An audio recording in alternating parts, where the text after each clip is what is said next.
Do you want to know more about why Christians in America seem so intent on supporting Israel, but it seems overwhelming? Then this video is for you.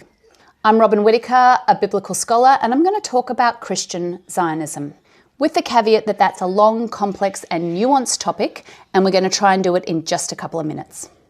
Christian Zionism is a popular idea within evangelical and conservative Christianity, and it comes from a literalistic reading of prophecies in the Bible that talk about the restoration of Israel and the ingathering of Jews.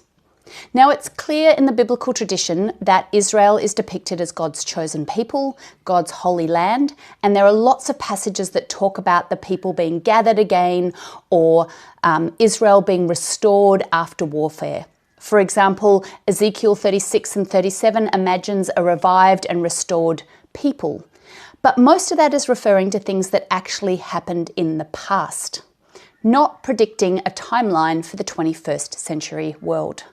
In some versions of this Christian Zionism, Jesus can only return when the Jews are gathered back into the Holy Land.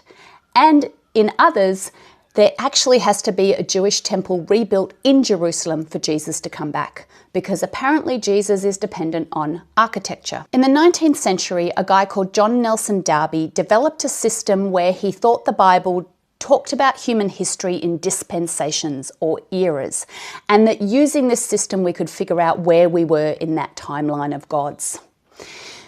John Nelson Darby based this on very selective and literalistic reading of certain passages of Scripture, and when challenged on his interpretation of Scripture, said, "Well, this has been revealed to me by God."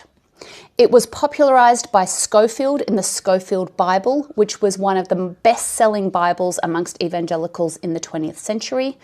And the Scofield Bible added commentary and notes and subheadings into the text that talked about the restoration of Israel, the return of Jesus, the rapture, and other things that added layers of interpretation to the text. It was popularised further for baby boomers in Hal Lindsey's Late Great Planet Earth, and for Gen X in the Left Behind series. If you've never seen the Left Behind movie with Nicolas Cage, it's truly terrible, but worth a laugh watch. Now, this might seem supportive of Israel, but in much of this worldview, Israel is a means to an end. And for some who believe this, the Jews themselves would have to convert to Christianity to be saved when Jesus comes back. So it's not necessarily supportive of Jews per se. It also ignores a whole lot of biblical teaching that talks in more universalist ways about God's love for all people, God's concern for the marginalised, God, the obligation to love your neighbour, and that the meek shall inherit the earth. So this support of Israel means that suffering that's happening in Palestine and Gaza gets ignored. And that is, of course, deeply problematic.